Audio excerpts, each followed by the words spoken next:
뉴욕, 세계적인 미식의 도시, 수많은 미슐랭 스타 레스토랑이 즐비한 이곳에서 나는 지난 10년간 최고의 맛을 찾아다녔다. 완벽한 플레이팅, 정교한 조리 기술, 혁신적인 메뉴 구성, 미슐랭 평가원으로서 나는 언제나 냉정한 기준을 적용해왔었죠. 그런데 어느 날 이상한 이야기를 들었어요. 뉴욕의 한적한 거리, 아무도 주목하지 않는 작은 한국 식당에서 음식 이상의 무언가를 경험할 수 있다는 말이었죠. 미슐랭 리스트에도 없는 작은 가게, 화려한 셰프도 없고 고급 식재료도 없는 곳. 처음엔 반신반의했어요. 하지만 호기심에 그곳을 찾아갔고 그날 나는 내가 믿어왔던 모든 기준이 흔들리는 경험을 했죠. 그리고 미슐랭 평가원으로서 걸어온 길을 돌아보게 되었어요. 구독, 좋아요, 알람 설정 부탁드립니다. 도대체 뭐가 그렇게 특별하다는 거지? 미슐랭 평가원인 제임스 리처드스는 뉴욕의 한적한 거리에 위치한 작은 한국 식당 앞에서 휴대폰을 확인하며 혼잣말을 내뱉었어요. 몇몇 미식가들이 이곳을 숨은 보석이라며 극찬하는 글을 남겼고 심지어 일부는 미슐랭 스타를 받아야 한다고 주장했어요. 하지만 그는 반신반의했죠. 그 흔한 미슐랭 추천 리스트에도 없는 작은 가게에서 과연 내가 새로운 가치를 발견할 수 있을까? 제임스는 10년 넘게 세계 각국을 돌며 미슐랭 평가원으로 활동해왔어요. 프랑스의 삼성급 레스토랑부터 일본의 정통 스시야, 이탈리아의 고풍스러운 트라토리아까지 그는 수많은 맛을 경험했죠. 하지만 동시에 그는 점점 음식에 대한 감동을 잃어가고 있었어요. 음식이란 단순한 미각적 경험이 아니라 예술이라는 신념을 가지고 있었던 그는 어느 순간부터 오직 완벽한 조화, 기술적 완성도, 혁신성 같은 기준에 따라 평가할 뿐이었어요. 음식이 사람들에게 주는 감동이나 그 안에 담긴 문화와 정서를 깊이 생각하지 않게 된 것이죠. 그런데 뉴욕 미식 커뮤니티에서 이 작은 한국 식당을 두고 음식 이상의 무언가를 느낄 수 있는 곳이라며 추천하는 글이 끊임없이 올라왔어요. 음식 이상의 무언가? 제임스는 그 표현이 신경 쓰였어요. 결국 호기심을 이기지 못하고 예약 없이 무작정 이곳을 찾아왔죠. 어서 오세요. 앉으실 자리 여기 있어요. 낡은 나무 문을 열고 들어가자 작은 공간이 한눈에 들어왔어요. 내부는 소박했지만 아늑한 분위기가 느껴졌어요. 한국적인 소품과 정 어린 인테리어, 그리고 무엇보다 환한 미소를 띤 식당 사장님의 인사가 그를 반겼어요. 처음 오신 거죠?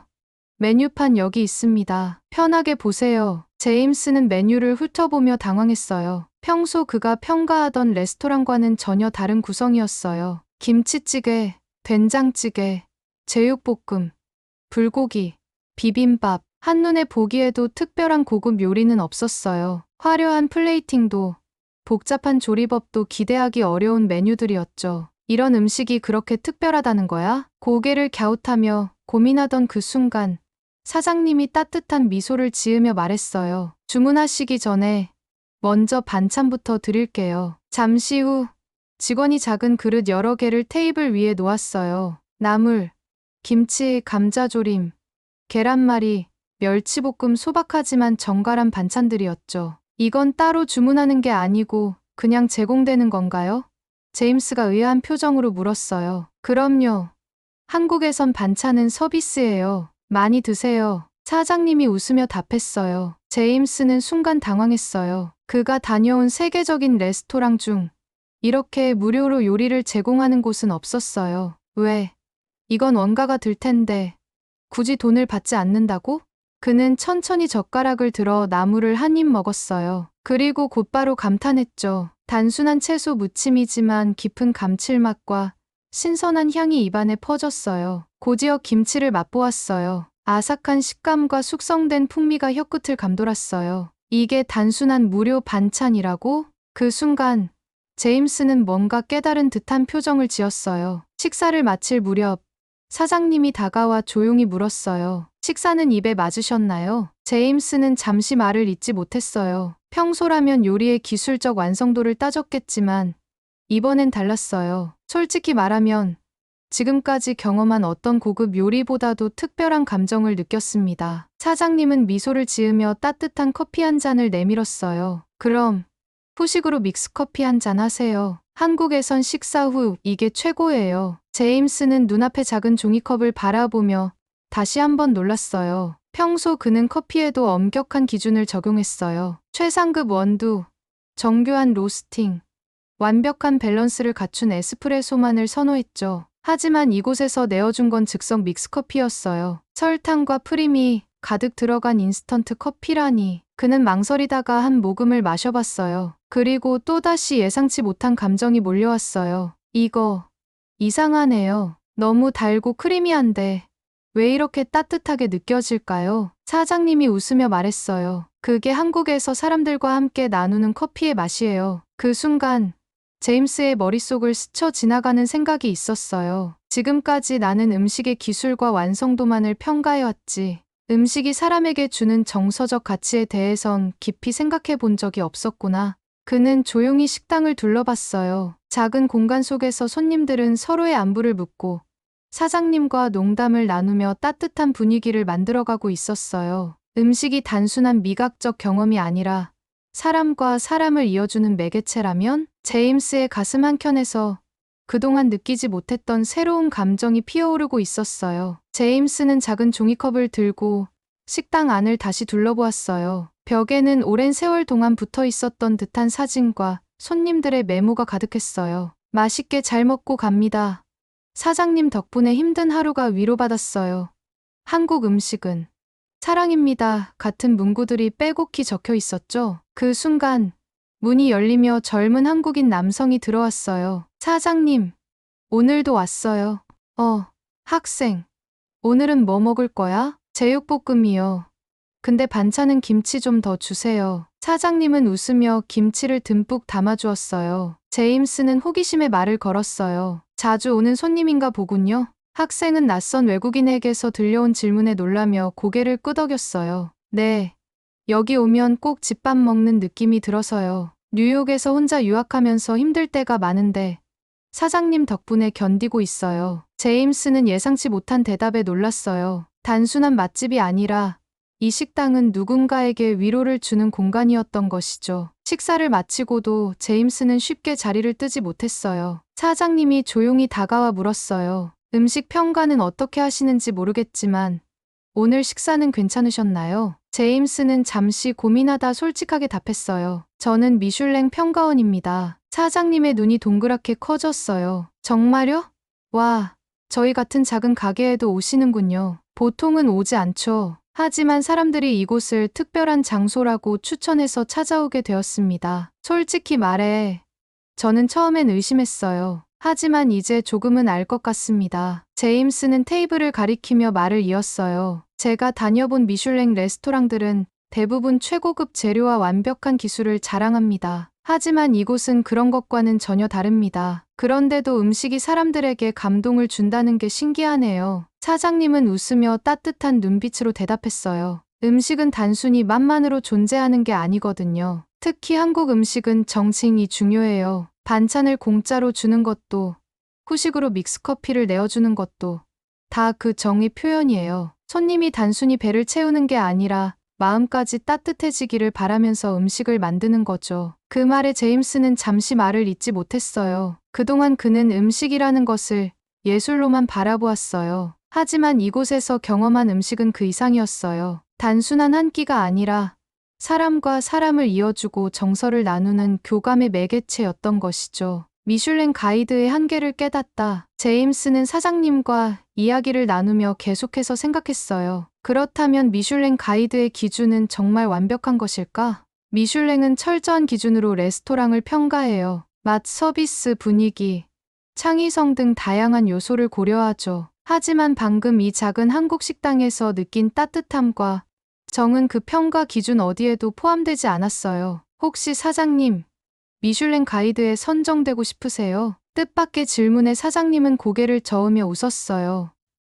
아니요, 물론 유명해지면 좋겠지만 저는 이게 더 좋아요. 지금처럼 단골 손님들과 소통하면서 맛있는 밥 한 끼를 대접하는 게 가장 행복해요. 제임스는 그 대답을 듣고 가슴 깊이 울림을 느꼈어요. 제임스는 문득 지금껏 자신이 평가해왔던 뉴욕의 미슐랭 레스토랑들을 떠올렸어요. 그곳은 완벽한 플레이팅과 창의적인 요리로 유명했지만 과연 이 작은 한국 식당처럼 정서적 가치를 손님들에게 전달하고 있을까? 뉴욕의 미식업계는 점점 더 상업화되고 있었어요. 레스토랑들은 미슐랭 스타를 받기 위해 경쟁했고, 손님들은 유명세에 이끌려 예약을 위해 몇 달을 기다렸어요. 그러나 정작 음식이 주는 위로에 대해 생각하는 곳은 많지 않았어요. 나는 지금까지 미슐랭 평가원으로서 정말 올바른 기준을 적용해 왔던 걸까? 제임스의 머릿속은 혼란스러워졌어요. 식당을 나서려던 순간 다시 한 명의 손님이 들어왔어요. 한눈에도 피곤해 보이는 직장인이었어요. 그는 자리에 앉자마자 깊은 한숨을 쉬며 말했어요. 사장님,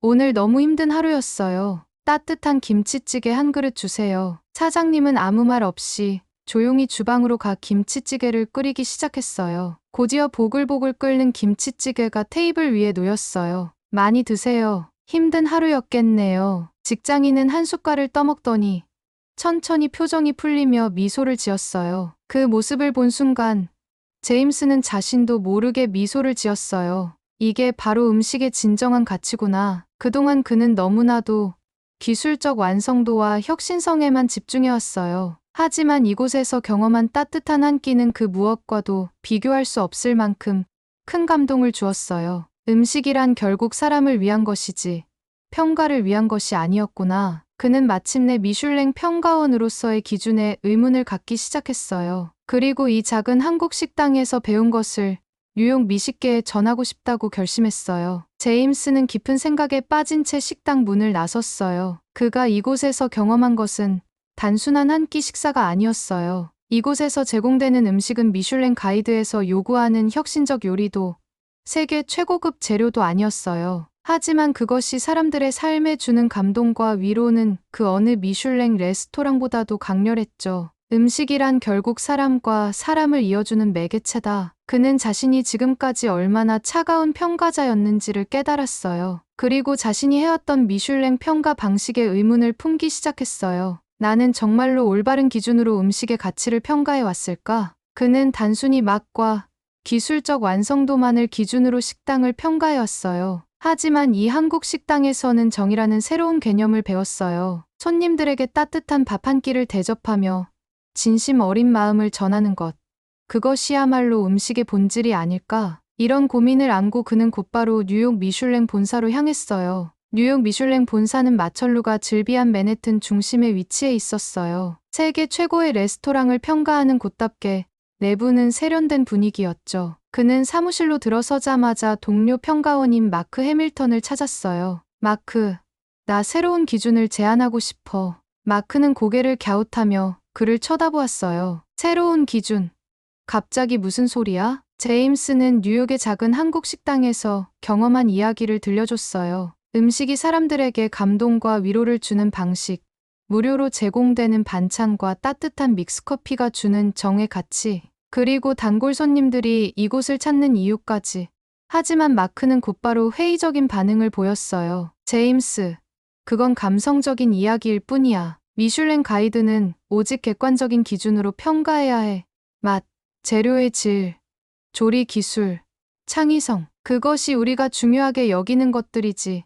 정 같은 감정적인 요소는 평가 기준이 될 수 없어.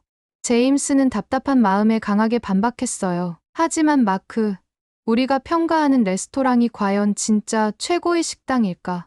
뉴욕의 유명 미슐랭 레스토랑들은 화려한 플레이팅과 창의적인 조리법을 자랑하지만 정작 사람들에게 감동을 주는 곳은 많지 않아. 하지만 내가 다녀온 한국 식당은 달랐어. 거기선 음식이 단순한 요리가 아니라 사람과 사람을 연결하는 다리가 되더라고. 마크는 한숨을 쉬며 고개를 저었어요. 제임스, 너 감상에 젖었구나. 그건 내 개인적인 경험일 뿐이야. 만약 우리가 그런 감성적인 요소까지 평가 기준에 넣는다면 미슐랭 가이드는 더 이상 객관적인 평가 기관이 아니게 돼.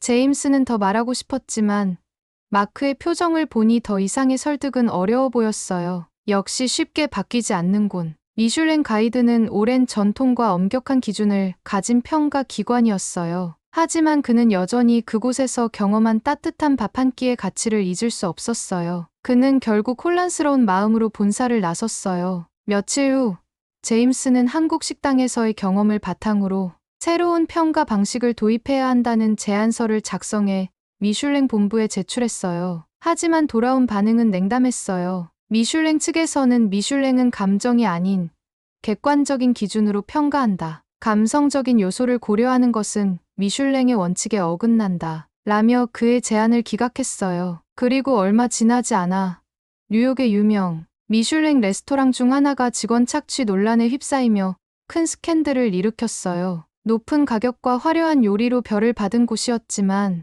내부적으로는 직원들을 혹사시키고 손님들에게도 형식적인 서비스만 제공한다는 사실이 밝혀졌어요. 제임스는 그 뉴스를 보며 깊은 고민에 빠졌어요. 과연 미슐랭이 평가하는 식당이 정말 최고의 식당일까? 그는 다시 한번 뉴욕의 작은 한국 식당을 떠올렸어요. 그곳에서는 손님 한 명 한 명이 소중한 존재였고 음식이 단순한 요리가 아니라 따뜻한 위로가 되었어요. 그런데 미슐랭의 평가 기준으로는 그런 가치를 인정받을 수 없었어요. 제임스는 결심했어요. 이대로 미슐랭 평가원으로 남아있어선 안 돼. 음식이 사람들에게 주는 진짜 의미를 전달해야 해. 그는 미슐랭 가이드를 떠나 새로운 방식으로 미식 문화를 전하는 길을 찾아 나서기로 했어요. 며칠 후 제임스는 한국 식당을 다시 찾았어요. 사장님은 반갑게 맞이하며 물었어요. 오, 또 오셨네요.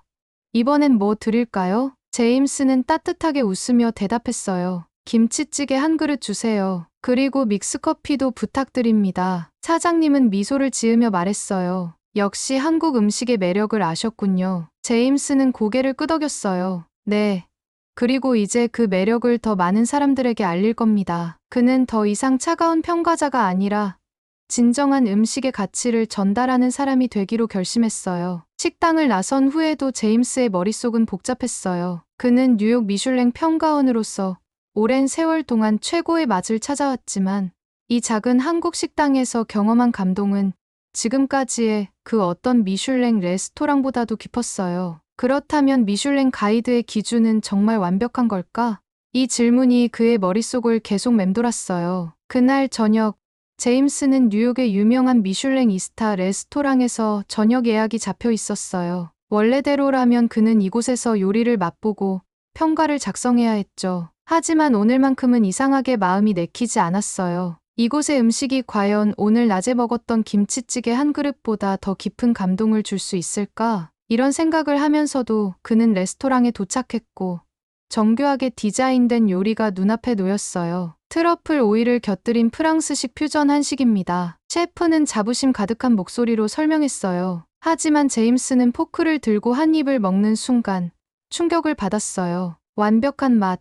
그러나 아무런 감동도 없었어요. 그는 천천히 눈을 감고 낮에 먹었던 김치찌개를 떠올렸어요. 사장님의 따뜻한 말 한마디, 손님들과 나누던 정겨운 대화, 그리고 김치찌개가 주던 위로. 그에 비하면 눈앞에 놓인 이 요리는 지나치게 계산적이고 기계적으로 느껴졌어요. 나는 지금까지 뭘 평가해왔던 거지? 그는 혼란스러웠어요. 그날 밤 제임스는 뉴욕 미슐랭 본부에 평가 보고서를 제출해야 했어요. 그는 평소처럼 완벽한 플레이팅, 조화로운 맛의 균형, 혁신적인 조리법 같은 기준을 평가하려 했어요. 하지만 손이 멈췄어요. 과연 이게 진짜 음식의 본질을 반영한 평가일까? 그가 낮에 경험한 한국 식당은 미슐랭의 기준으로 보면 평범한 가게에 불과했어요. 고급 식재료도 화려한 플레이팅도 없었어요. 하지만 그곳의 음식은 단순한 미각적 경험이 아니라 사람을 위한 음식이었어요. 그는 오랜만에 평가서 작성에 대한 회의감을 느꼈어요. 그리고 깨달았어요. 음식은 단순한 기술이 아니라 결국 사람과 연결되는 것 아닐까? 이제 그는 더 이상 냉정한 평가자가 아니었어요. 그날 밤 제임스는 오랫동안 잠을 이루지 못했어요. 뉴욕 미슐랭 본부에 평가 보고서를 제출해야 했지만 이제까지와 같은 방식으로 글을 쓸 수 없었어요. 나는 그동안 맛과 기술만 평가해왔다. 하지만 음식이란 단순히 혀로 느끼는 것이 아니라 마음으로 느끼는 것이라는 걸 깨달았다. 그는 보고서를 다시 작성하기 시작했어요. 다음 날 그는 다시 그 작은 한국 식당을 찾았어요. 사장님, 또 왔어요. 사장님은 반갑게 웃으며 자리를 안내했어요. 오늘은 어떤 메뉴 드릴까요? 제임스는 메뉴판을 보며 잠시 고민하다가 말했어요. 그냥 사장님이 추천하는 걸로 주세요. 오늘은 평가자가 아니라 손님으로 왔거든요. 사장님은 밝게 웃으며 따뜻한 된장찌개를 내왔어요. 제임스는 깊은 감동을 느끼며 한 숟갈 떠먹었어요. 그는 더 이상 차가운 평가자가 아니라 음식을 통해 감동을 전하는 진짜 미식가가 되기로 결심했어요. 음식의 본질을 전하기 위해 뉴욕으로 돌아온 제임스는 새로운 길을 가기로 했어요. 그는 미슐랭 평가원의 자리를 내려놓고 음식이 주는 감동과 의미를 전하는 미식 칼럼니스트로 활동하기로 했어요. 그는 한국 식당에서 배운 음식의 따뜻함과 정을 세상에 알리기 위해 글을 쓰기 시작했어요. 진정한 미식은 혀끝이 아니라 마음에서 비롯된다. 그가 쓴 글은 수많은 사람들에게 감동을 주었고 뉴욕 미식계에도 새로운 변화의 바람을 불러일으켰어요. 그리고 몇 년 후 그는 다시 한국을 찾았어요. 그 작은 식당 앞에 서서 그는 미소를 지으며 문을 열었어요. 사장님, 저 왔어요. 그는 이제 단순한 평가자가 아니라 음식을 사랑하는 사람이 되어 있었어요. 제임스가 남긴 마지막 글에는 이런 문장이 적혀 있었어요. 음식은 사람을 위한 것이다. 진정한 미식은 기술이 아니라 사람과 사람을 잇는 따뜻함 속에 있다. 그는 이제 더 이상 미슐랭 별점을 매기지 않았어요. 대신 음식이 가진 가치를 세상에 전하는 사람이 되었어요. 그가 한국의 작은 식당에서 깨달은 음식의 의미는 이제 수많은 사람들에게 전해지고 있었어요. 진정한 미식은 바로 사람의 마음을 움직이는 것임을. 이야기가 완성되었습니다. 이 이야기가 마음에 드셨다면 좋아요와 구독 부탁드립니다.